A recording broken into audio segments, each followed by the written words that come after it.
can I get a original taco salad, but could I get that without a shell and without guacamole? No shell and no guacamole? Yeah. Ready? Give me one. And no guacamole as well, is that correct? Yeah. Ready? Anything else? Yeah, I also want to get a medium diet Pepsi, and that'll be it. Yep. All right, thank you. Yep.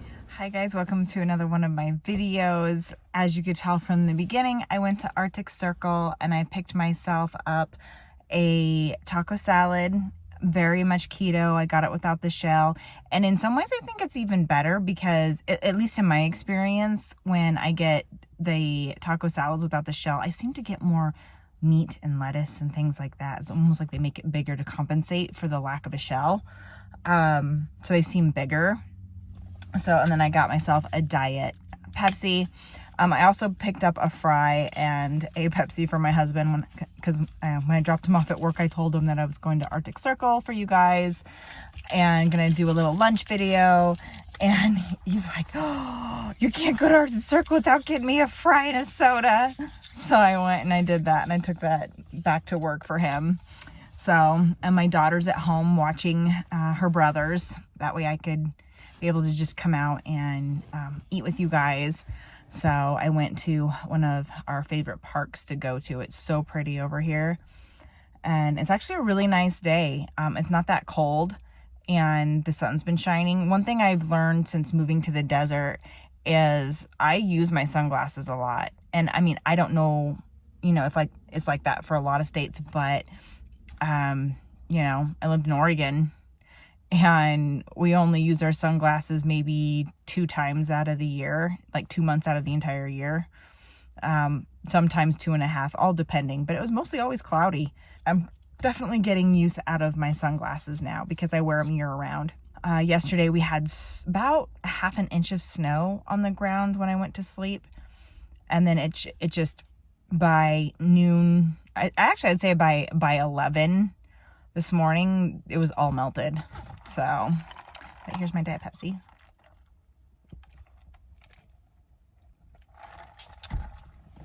And let's get into this lunch. So, I'm still kind of I wouldn't say I'm a new channel, but I'm a small channel. And so, I didn't really, I've seen these types of videos before, lunch videos and stuff, but those are from people who have a lot of subscribers and we're able to talk to people and kind of do like Q&As and stuff. But unfortunately, I'm just not big enough for that yet. So I don't quite know what to talk about. So I'm just going to share a little bit about myself so you guys can get to know me a little bit. I do have a Facebook account for this channel. So it's not very big right now.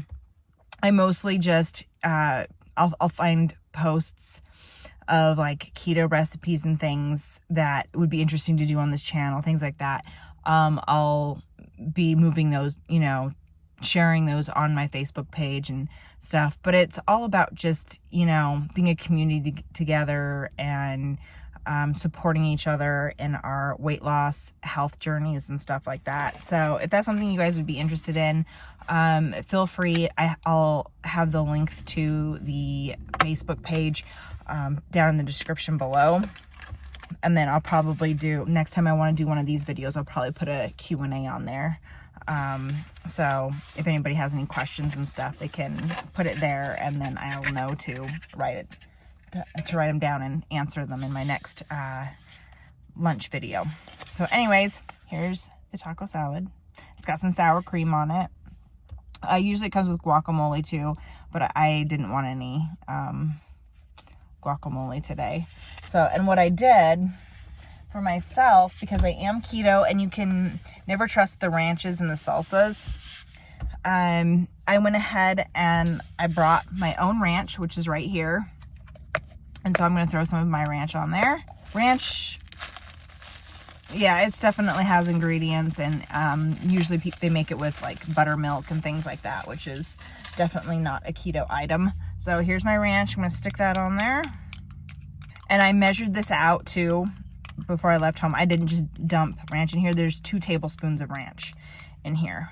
whatever fast food joint you want to go to, by now they've got a website or an app or something that you can go to and you can look at the nutritions and stuff. So I pretty much just did the nutrition for the taco salad minus the shell, and I put that in my macros. And then I went ahead and added the ranch and my salsa. So this is my homemade salsa. I have a video where I made the salsa, so if you haven't seen that yet, I'll go ahead and also link that into the description if you guys want to go check that out. But I made some homemade salsa, and I put 2 tablespoons of that in here as well, and I'm putting that on my taco salad, and I just bring those with me when I know I'm going to be going out to eat. So that's what it all looks like, and then I'm just going to kind of take my fork and mix it up a little bit. So anyways, yeah, I'm just talking about myself a little bit. I'm married, and I've been married for 21 years now. And he was a military man who served overseas. We have 3 kids. There's my daughter, who is going to be 20 next year. Oh my gosh, I can't believe it. Like, I blinked and she was 20. And then my middle child, he just turned 9 in October, and then my littlest baby turned 6 in September, and he's my baby, and he's already 6. Oh, kids grow up so fast.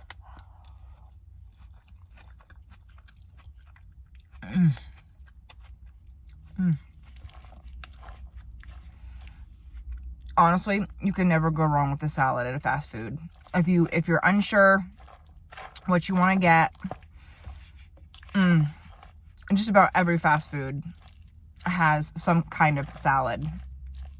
I love Arctic Circle's taco salads, but they do have it's taco salad as well, but instead of using ground beef, they use grilled chicken, and it's also so good. But I decided to go the taco salad route this time. But anyways, I've also got 2 fur babies. I have an Alaskan Klekai. Her name's Taya. And if you've watched some of my videos, you'll have seen me run with her. She's actually a 5K champion. So me and her ran a 5K race together, and we ended up winning it. And it was a race for, for dogs, basically. People run with their dogs in support of pet adoptions and stuff like that. So we ran that, and we actually won. So that was fun.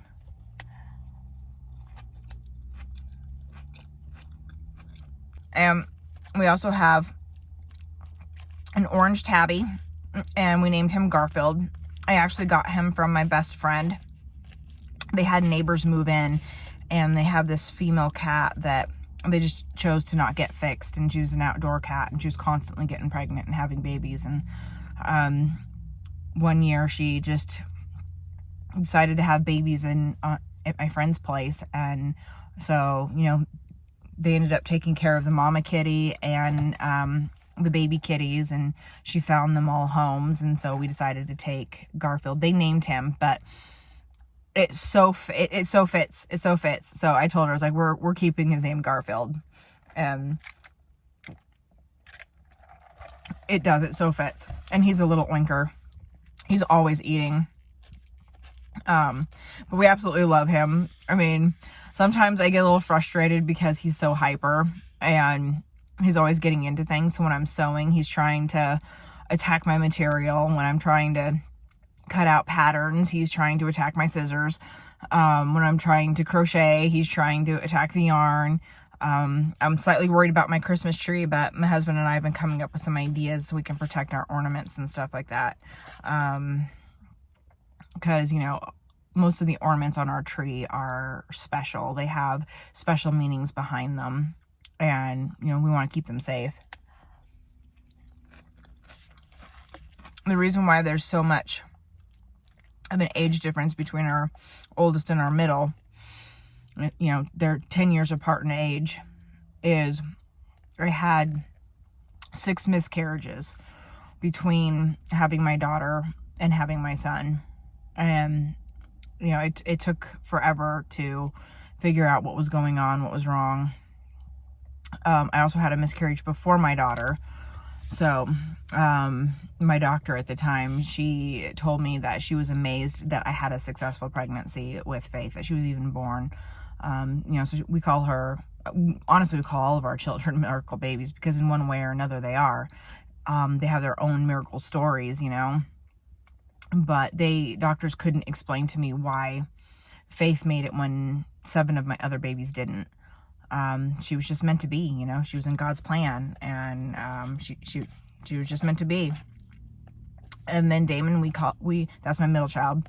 We consider him a miracle because after 6 miscarriages and a lot of heartache, doctor put me on some new types of medications and things like that, and we ended up having a successful pregnancy with him, and he was born.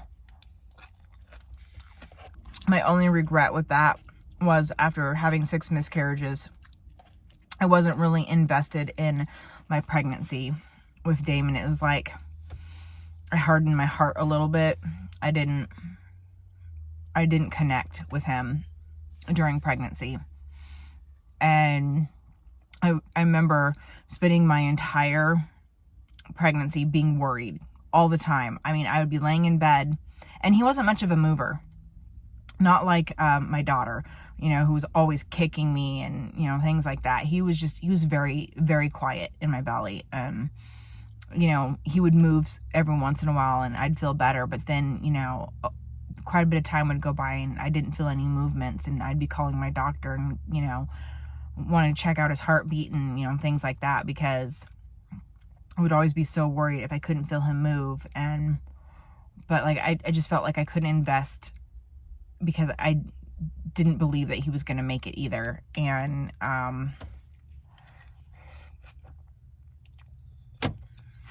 but then he was born, amazing, and he's such an amazing, smart kid. I mean, he's a little genius. But then then there's my youngest. Right now, is everything about storms. And I know that, that might not necessarily, what he might not want to be that when he grows up. I know when I was little, I wanted to be an ice skater. And when I wanted to train dogs, I wanted to race in the Iditarod, right? Some dreams change and some stay with you, but life happens. But right now, he wants to be a storm chaser.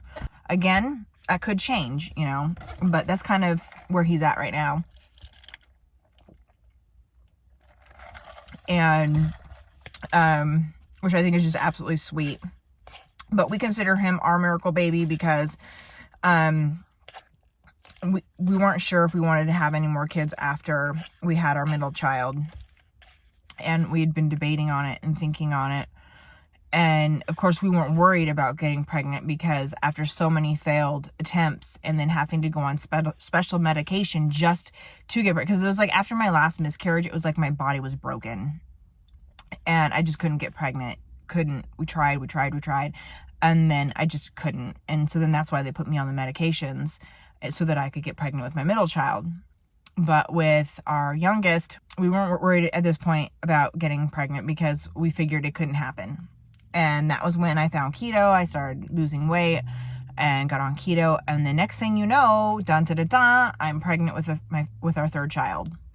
And wasn't expecting it. No medications. He was completely healthy, came out completely normal with no aids, no help, no nothing. So for the first time since our daughter, I had a completely normal pregnancy that had no aids, no medication, no nothing. And he was just born.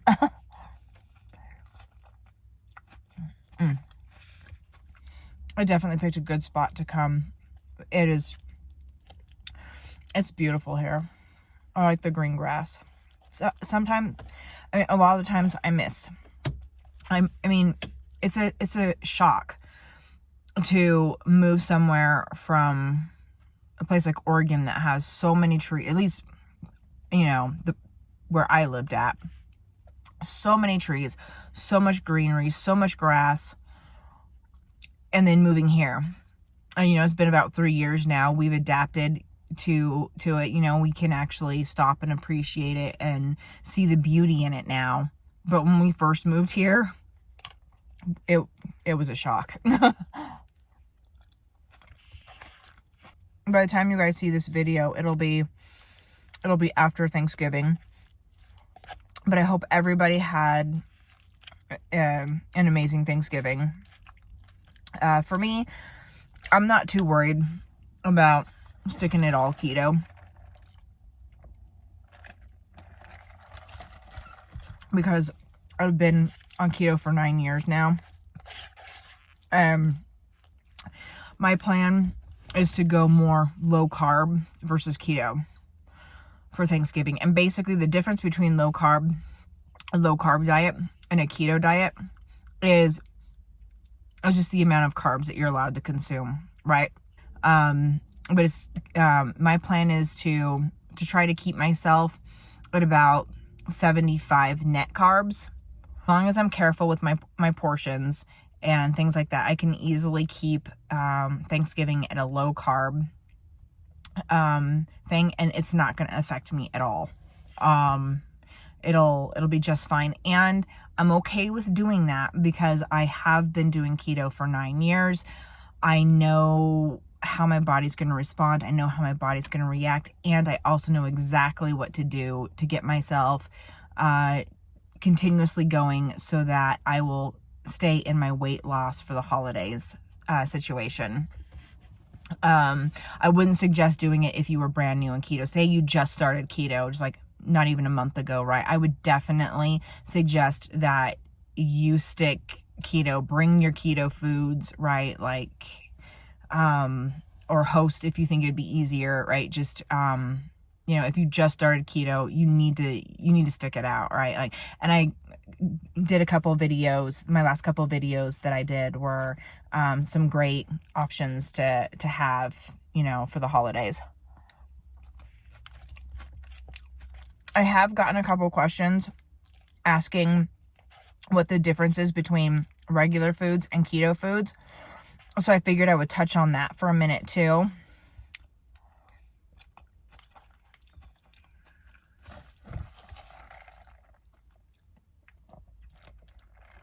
So basically, to understand the difference between non-keto food and keto food, like using bread, for example, the difference between keto bread and non-keto bread, you kind of need to understand the basis of keto first, right? So basically keto is, it's a lifestyle change where you're basically taking the amount of carbohydrates that you eat on a daily basis and keeping them under 20 net carbs, right? And how you factor that in is you take the total carbs that are on the food package that you're looking at, right? And then you minus your fiber and your sugar alcohols. But if you have regular sugar in there, you have to add that, right? So say you have something that's 10 carbs, 3 fiber, right? So then that drops it down to 7 net carbs. You're at 7 net carbs right now, but it has 1 regular sugar, and it's not a sugar alcohol. It's just a regular sugar. So then you got to add 1 to that. So you're at 8 net carbs for that serving. You got to be careful. You got to watch your servings too. You know, that total is not going to be for the entire bag, right? Or whatever it is that you're wanting to eat. It's just for that serving. So you got to watch your servings as well. I use an app called Carb Manager, and that's how I manage all of my macros to make sure that I'm keeping my net carbs where they need to be at. And the reason why people come out with these keto foods like bread, for example, right? Because everything adds up. So if you make a sandwich, you need to be fat because you can only have 20 net carbs for the entire day. That counts everything that you're eating, right? So if I want to have a sandwich, I need to be able to, I have to add the bread, and that's 2 pieces of bread, right? So I have to add the carbs for the bread. I have to add the carbs for the lettuce. I have to add the carbs for the tomato. I have to add the carbs for whatever meat it is that I'm using. You have to add everything.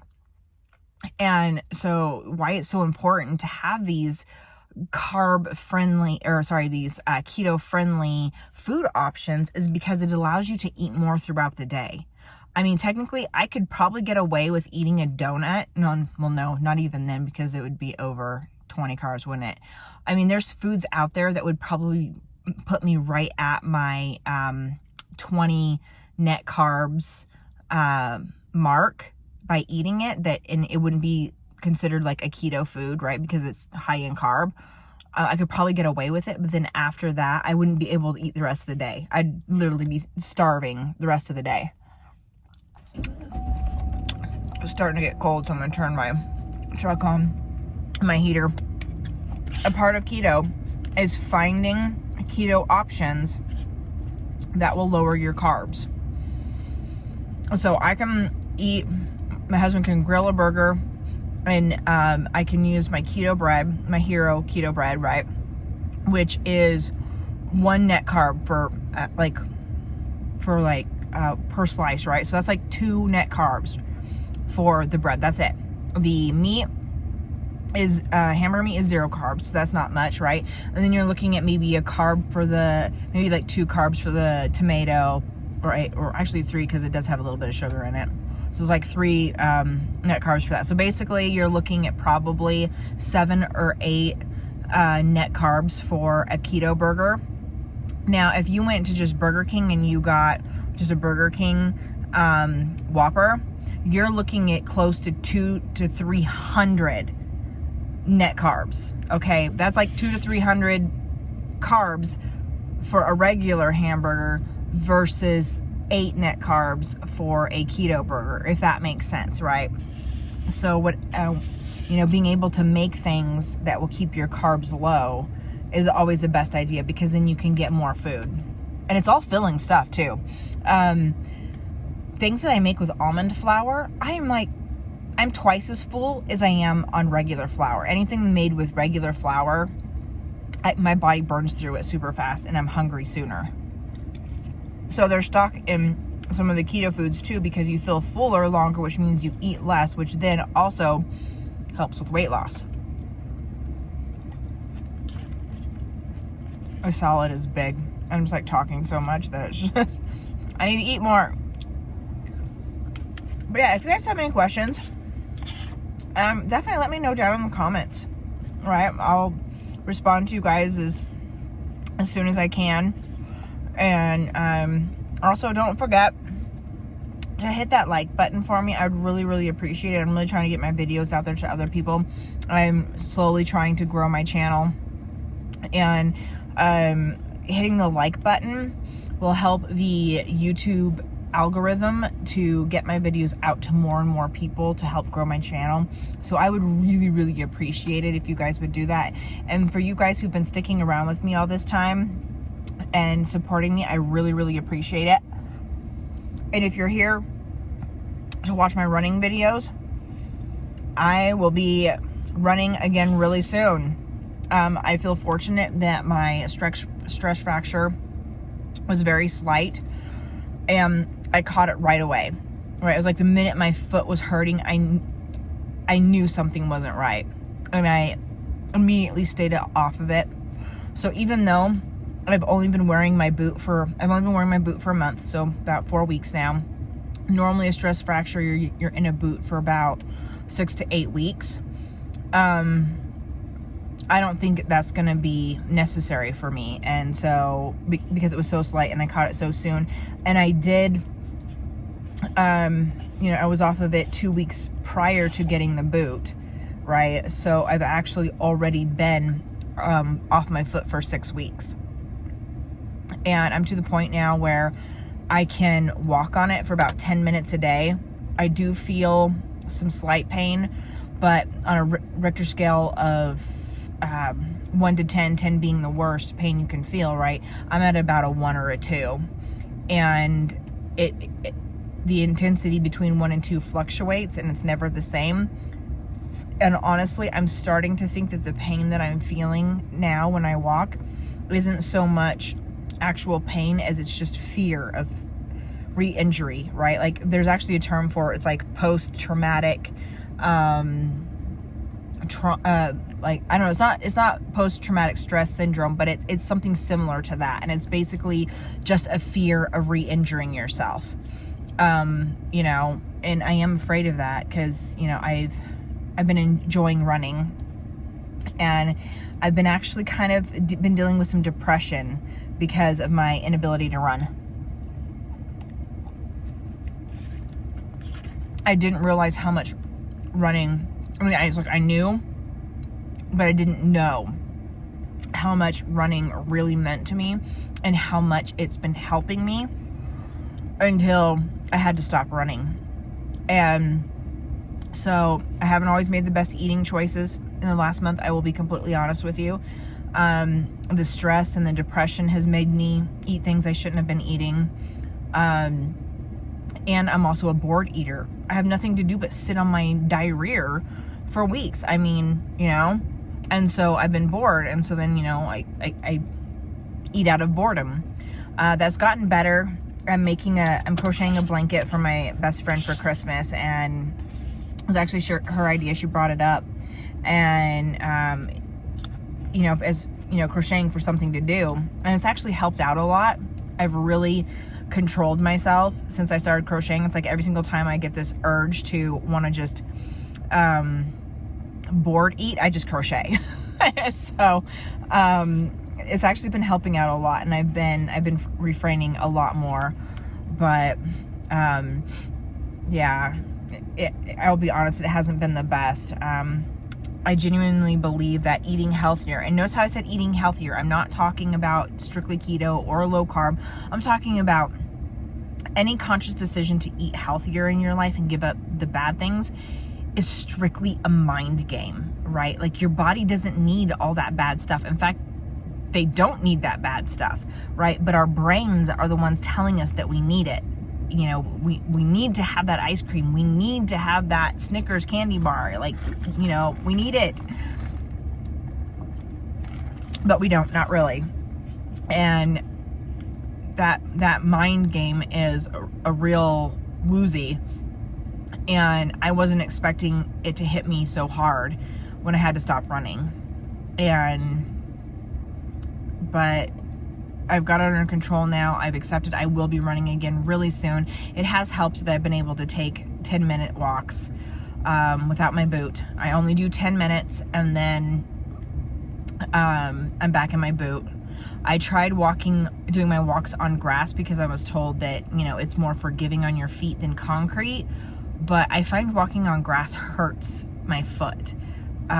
Because, you know, the grass isn't completely even, right? There's like little bumps and divots and all sorts of things in the grass. And so I'll hit like a hard patch of grass, almost like a giant rock or something, with my foot, and it hurts.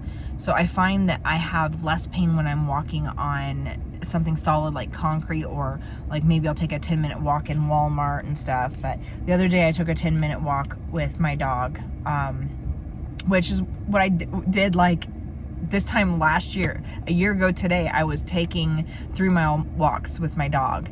And so, I don't know, it just feels like almost all of the running and everything that I did between then and now almost seems like a dream. Like, was that me? Did I do that? You know? I find myself going back into some of my YouTube videos and be like, no, that happened. And it's going to happen again. There's a half marathon. I had to give up on doing my marathon, unfortunately. I do not think I'm going to be ready, and I don't want to push myself.